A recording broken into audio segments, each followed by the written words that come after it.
Hai hai hai, gimana nih kabar hari ini? Menyenangkan atau membosankan? Di sini Fatia ingin membuat konten yang berjudul Transparansi Pembentukan Produk Hukum Daerah dan Sinergitas Pembentukan Produk Hukum Daerah. Pertama-tama, saya akan menjelaskan sinergitas pembentukan produk hukum daerah. Arah kebijakan OTDA yang pertama, percepatan kesejahteraan rakyat. Yang kedua, efisiensi dan efektivitas Pemda. Percepatan kesejahteraan rakyat ada 3. Yang pertama, peningkatan pelayanan. Kedua, pemberdayaan dan peran serta masyarakat. Dan ketiga, peningkatan daya saing daerah. Dengan memperhatikan prinsip demokrasi pemerataan, keadilan, dan kekhasan suatu daerah dalam sistem negara kesatuan Republik Indonesia. Efisiensi dan efektivitas Pemda memiliki 3. Yang pertama, hubungan antara pemerintah pusat dengan daerah dan antar daerah. Kedua, potensi dan keanekaragaman daerah. Dan ketiga, peluang dan tantangan persaingan global dalam kesatuan sistem penyelenggaraan pemerintah daerah. Urusan pemerintahan adalah kekuasaan pemerintahan yang menjadi kewenangan presiden yang pelaksananya dilakukan oleh Kementerian Negara dan penyelenggara pemerintah daerah untuk melayani memberdayakan. OTDA atau otonomi daerah adalah hak wewenang dan kewajiban daerah otonom untuk mengatur dan mengurus sendiri urusan pemerintahan dan kepentingan masyarakat setempat dalam sistem negara kesatuan. Urusan pemerintahan ada 3. Yang pertama, urusan pemerintahan absolut. Yang kedua, urusan pemerintahan konkuren. Yang ketiga, urusan pemerintahan umum. Urusan pemerintahan terdiri atas urusan absolut, konkuren, dan pemerintahan umum. Urusan pemerintahan absolut sepenuhnya menjadi kewenangan pemerintah pusat.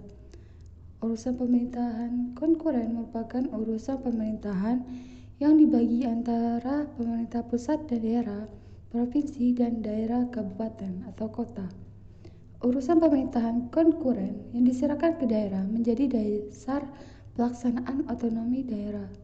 Urusan pemerintahan umum merupakan urusan pemerintahan yang menjadi kewenangan presiden sebagai kepala pemerintahan. Urusan pemerintahan absolut ada 6. Yang pertama, politik luar negeri. Yang kedua, pertahanan. Yang ketiga, keamanan. Yang keempat, justisi. Yang kelima, moneter dan fiskal nasional. Yang keenam, agama. Urusan pemerintahan konkuren ada 3. Yang pertama, wajib. Yang kedua, non yang dasar. Ketiga, pilihan. Yang wajib yaitu yang dasar. Yang pertama, pendidikan, kesehatan, pekerjaan umum, dan penataan ruang, perumahan rakyat dan kawasan pemukiman, ketentraman ketertiban umum dan perlindungan masyarakat dan sosial. Non yang dasar terdiri dari 1. Tenaga kerja, 2. Pemberdayaan perempuan dan perlindungan anak, ketiga, pangan, keempat, pertahanan, kelima, lingkungan hidup, keenam, administrasi kependudukan dan pencatatan sipil, ketujuh, pemberdayaan masyarakat dan desa, ke-8, pengendalian penduduk dan keluarga berencana, ke-9, perhubungan, ke-10, komunikasi dan informatika, 11, koperasi usaha kecil dan menengah, 12, penanaman modal. Yang pilihan ada 8. Pertama, kelautan dan perikanan. Kedua, pariwisata. Ketiga, pertanian. Keempat, kehutanan. 5, energi dan sumber daya mineral. 6, perdagangan. 7, perindustrian. Dan 8, transmigrasi. Kriteria urusan pemerintahan yang menjadi wewenang Pempus atau pemerintahan pusat yaitu Urusan pemerintahan yang lokasinya lintas daerah, provinsi, atau lintas negara. Urusan pemerintahan yang penggunanya lintas daerah atau lintas negara. Urusan pemerintahan yang manfaat atau dampak negatif lintas daerah, provinsi, atau lintas negara. Urusan pemerintahan yang penggunaan sumber dayanya lebih efisien apabila dilakukan oleh pemerintah pusat. Urusan pemerintahan yang perannya strategis bagi kepentingan nasional.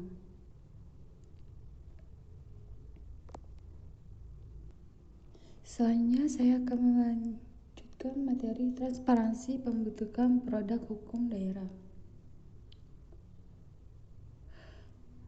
Di sini transparansi tersebut ada memiliki asas keterbukaan informasi. Asas ini, setiap informasi publik bersifat terbuka dan dapat diakses oleh setiap penggunaan informasi publik.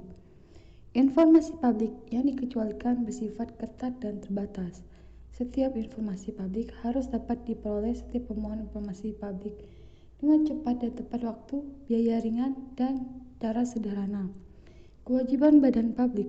Badan publik wajib menyediakan, memberikan, dan atau menerbitkan informasi publik yang berada di bawah kewenangannya kepada pemohon informasi publik, meliputi informasi yang wajib disediakan secara berkala, informasi yang wajib disediakan setiap saat, dan informasi serta-merta. Badan publik wajib menyediakan informasi publik yang akurat, benar, dan tidak menyesatkan. Badan publik harus membangun dan mengembangkan sistem informasi dan dokumentasi untuk mengolah informasi publik secara baik dan efisien sehingga dapat diakses dengan mudah. Undang-Undang 23 Tahun 2014 tentang Pemerintahan Daerah Pasal 354 yang berbunyi, pengaturan hak warga untuk berpartisipasi dalam penyelenggaraan pemerintahan daerah, adanya jaminan terselenggaranya pelayanan publik dan inovasi dalam penyelenggaraan pemerintah daerah. Tujuan Undang-Undang 14 Tahun 2008 tentang keterbukaan informasi publik yang berbunyi, menjamin hak warga negara untuk mengetahui rencana pembuatan kebijakan publik, program kebijakan publik, dan proses pengambilan keputusan publik, serta alasan pengambilan suatu keputusan publik. Mendorong partisipasi masyarakat dalam proses pengambilan kebijakan. Bentuk partisipasi masyarakat sebagaimana dimaksud pada mencakup: pertama, penyusunan perda dan kebijakan daerah yang mengatur dan membebani masyarakat. Kedua, perencanaan, penganggaran, pelaksanaan, pemonitoran, dan pengevaluasian pembangunan daerah. Ketiga, pengelolaan aset dan atau sumber daya alam daerah. Yang terakhir, penyelenggaraan pelayanan publik. Partisipasi masyarakat sebagai dimaksud pada dilakukan dalam bentuk: pertama, konsultasi publik; kedua, musyawarah; ketiga, kemitraan; keempat, penyampaian aspirasi; kelima, pengawasan dan atau keterlibatan lain sesuai dengan ketentuan peraturan perundang-undangan. Penyusunan produk hukum daerah terdiri dasar: pertama, Undang-Undang Nomor 23 Tahun 2014 tentang Pemerintah Daerah. Kedua, Undang-Undang Nomor 12 Tahun 2011 tentang pembentukan peraturan perundang-undangan. Ketiga, Perpres Nomor 87 Tahun 2014 tentang pelaksanaan Undang-Undang Nomor 12 Tahun 2011 tentang pembentukan peraturan perundang-undangan. Yang terakhir, Permendagri Nomor 80 Tahun 2018 tentang pembentukan produk hukum daerah. Produk hukum Pasal 1 Angka 19 Permendagri 80 Tahun 2015 yang berbunyi, produk hukum daerah adalah produk hukum berbentuk peraturan meliputi perda atau nama lainnya, perkada, peraturan bersama kepala daerah, peraturan DPRD dan berbentuk keputusan meliputi keputusan dari kepala daerah, keputusan DPRD, keputusan pimpinan DPRD, dan keputusan Badan Kehormatan DPRD. Sekian dari podcast saya. See you next time. Bye-bye. Semoga podcast ini bermanfaat untuk kalian semua.